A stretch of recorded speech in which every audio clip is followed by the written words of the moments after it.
In 1914, World War I broke out, and the bulk of the German army was moved rapidly to the west, where it took part in the invasion of Belgium and France as part of the Schlieffen Plan.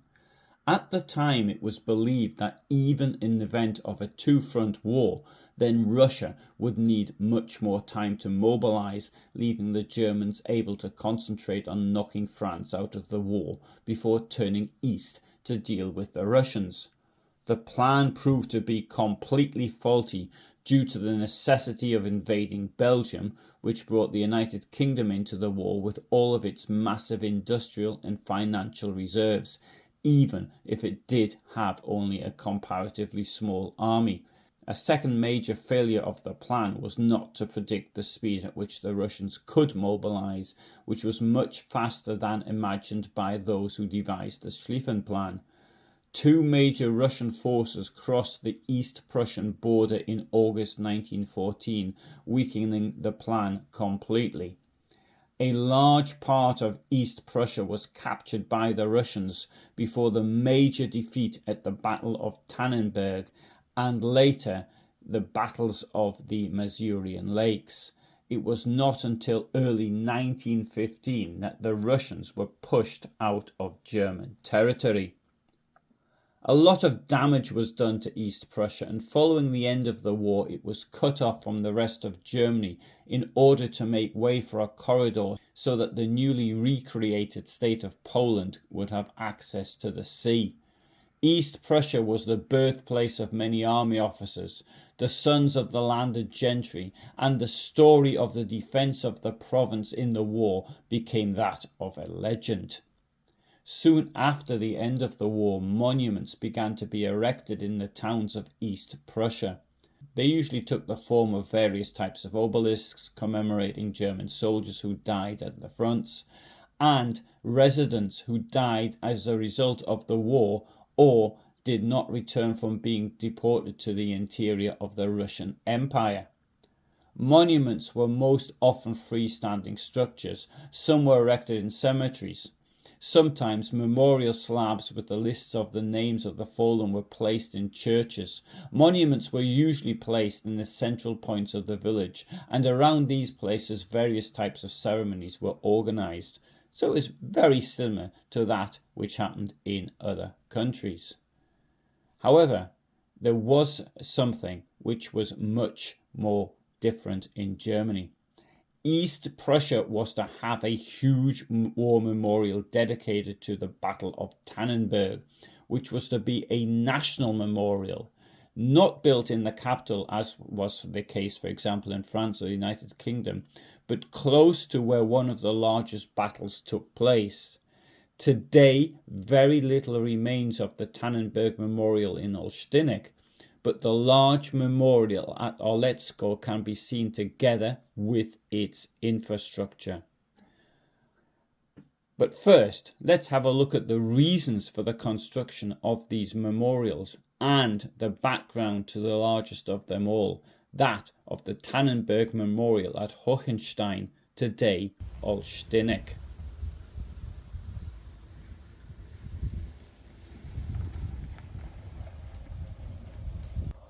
This is today a clearing in the forest just outside the Polish town of Olsztynek, but in 1934 it was the location of what I believe to be the largest war memorial in the world. During World War I, Hohenstein, as Olsztynek was then called, was briefly captured by the invading Russians.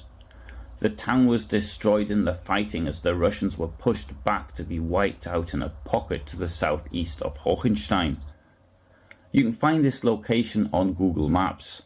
I think calling it the Hindenburg Mausoleum is going a bit over the top, but it's true that the mausoleum was once here. What Google calls the Hindenburg Mausoleum was part of what was an enormous war memorial. War memorials do not come much bigger than the Tannenberg Memorial, which I believe when built was the largest such structure in the world, although it was quickly surpassed by others such as the enormous memorial at Reggio Puglia in Italy, which you can see on another video of mine. This is the Tannenberg Memorial today, or rather, what is left of it.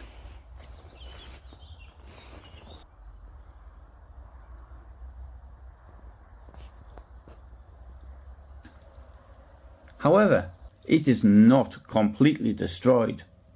One approaches via roads paved with the original stones. Part of the walls remain. There's a bridge, and most surprisingly of all, a stone lion which once decorated the memorial and later a Russian military base now guards the town hall in Olsztynek.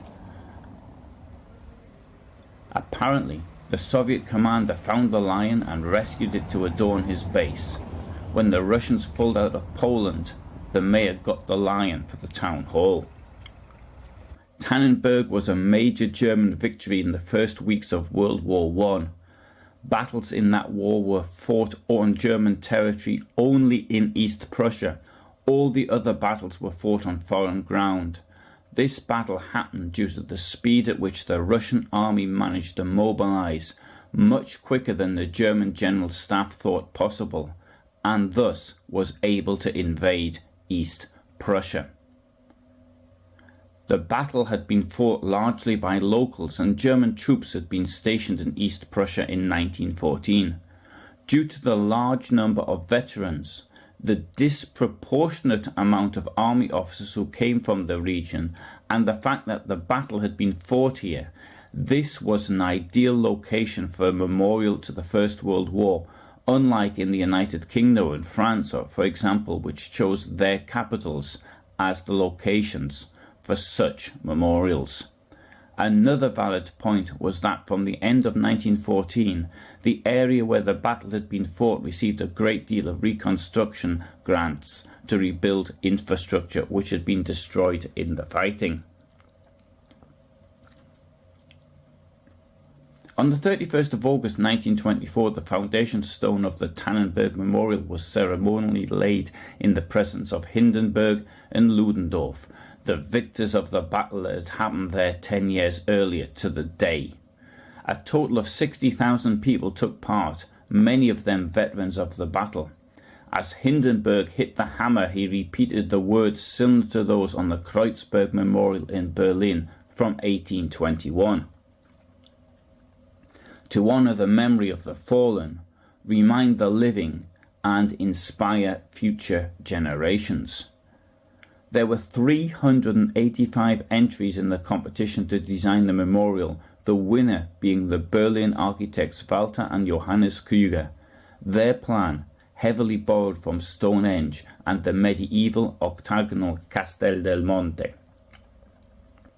The layout of the site was octagonal, with a 20-metre high rectangular tower made of red bricks rising in the middle of each of the 8 sections of the ring wall. We can still find remnants of these bricks today on the site. These towers, numbered counterclockwise from 1 to 8, had names that recollected the war. The first was the entrance tower, which pointed north.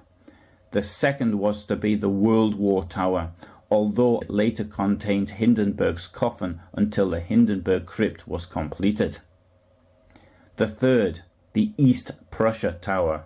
The fourth, the Flag Tower. The fifth, the Hindenburg Tower, which contained a 4-metre high Hindenburg statue, and later also the Hindenburg crypt. The sixth, the Soldier Tower, which also had a viewing platform. The seventh, the Consecration Tower, and the eighth was a General Tower. Large archways were built into those towers in order to be able to accommodate large crowds. Passed through them and met in the centre. Coloured granite was used for the 14 city stones which showed the coat of arms of the East Prussian cities damaged in the First World War. The monument was connected to Hohenstein via a 7.5 hectare park, and today we can still find remnants of the walls and paths. Indeed, it is this park which has remained intact to a certain extent.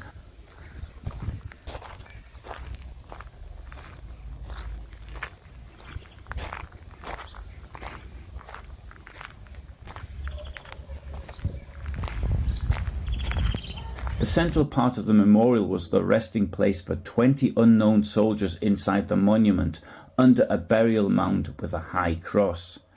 The objective of the monument was not only remembrance, but also to educate the youth in the spirit of Tannenberg.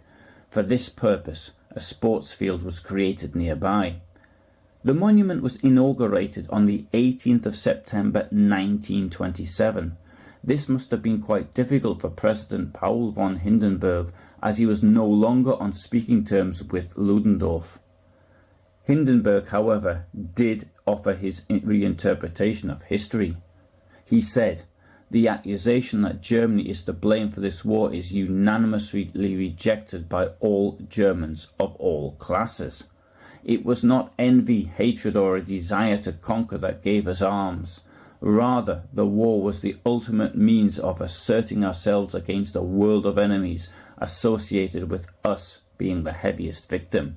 With all our hearts we went out to defend the fatherland, and the German army wielded the sword with clean hands. Germany is always ready to prove this to impartial judges. Men of all party colours rest indiscriminately in the countless graves which are signs of German heroism. At that time they were united in love and loyalty to the common fatherland. Therefore inner strife should always shatter on this memorial. It is a place where everyone shakes hands, which inspires love for the fatherland and to which German honour is paramount." This, however, is a great exaggeration, or rather a complete myth.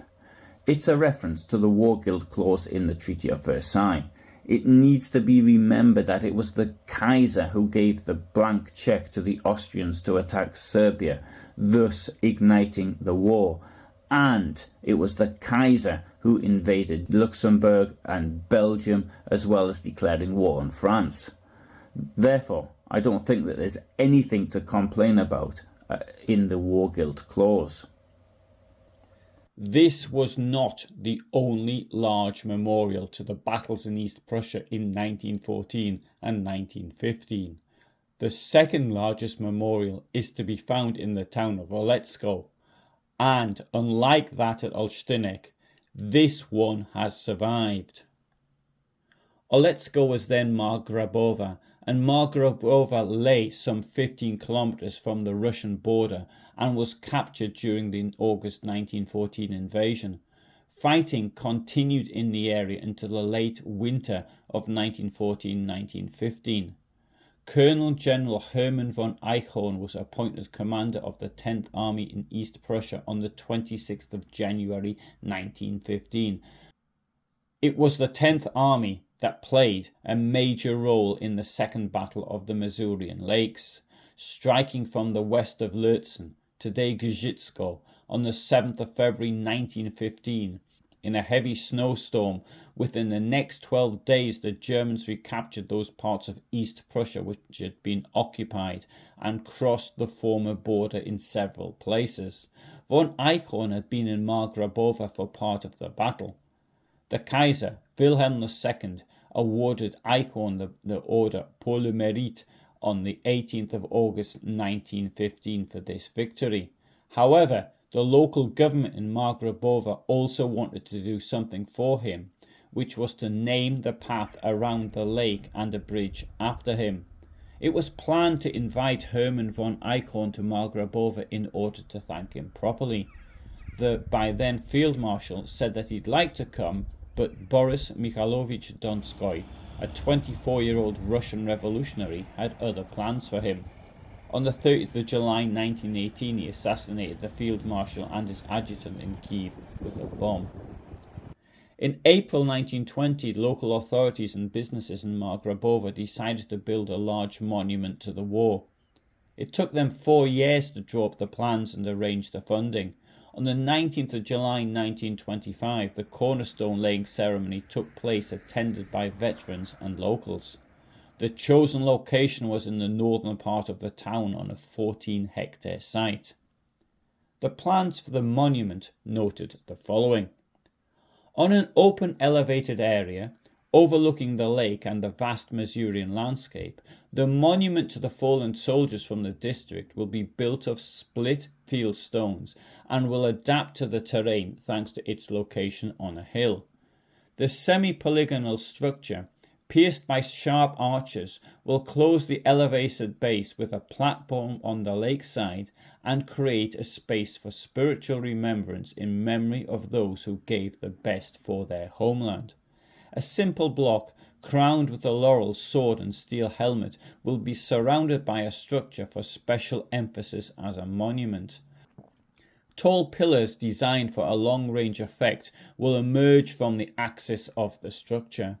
Their ends will form the outline of an iron cross and, as another crowning element, carry bowls with flames. A special view from the lakeside of the rising monument will be achieved by creating an external lower platform. The resulting elevated base of the monument will create areas for special commemorative plaques. Here there will also be a cornerstone with an inscription. One can go down to the lower platform by stairs leading down on both sides of the monument. The monument was named the District War Memorial, which in German is Kreiskriegerdenkmal. As you can see in this video, the monument is surrounded by parkland and when built offered a panoramic view of the lake. The design of the monument was to emphasize the special memory of those who gave their lives for their country. The massive stone walls in the shape of a semicircle with pointed arch windows were 20 meters wide and 10 meters high. The walls were connected to 3 towers topped with crosses. In the center of the semi-rotunda, a stone plinth was placed on which a flame burned during patriotic ceremonies. The monument was to be surrounded by a lower platform with stairs leading towards the stadium and the lake. At the base of the monument, there was to be a place for commemorative plaques dedicated to soldiers and places of important battles. However, these plans were not realized. As with the Tannenberg monument at Hohenstein, sports facilities were built in order to encourage youth to visit.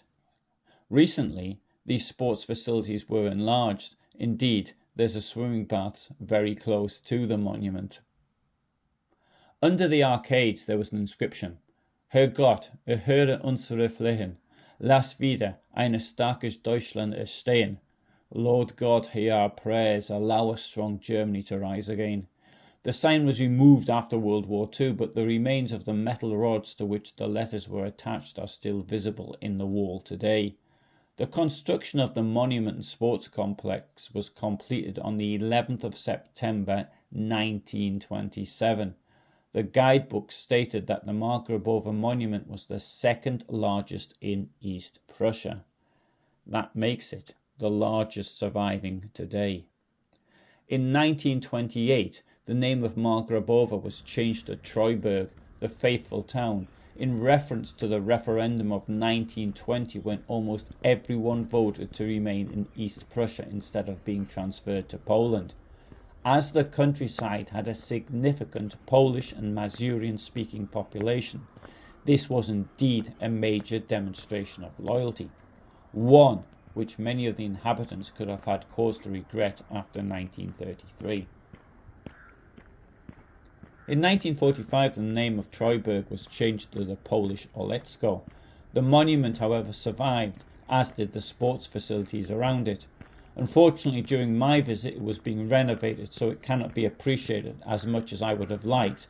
However, this shows that the local government is taking care to protect its heritage.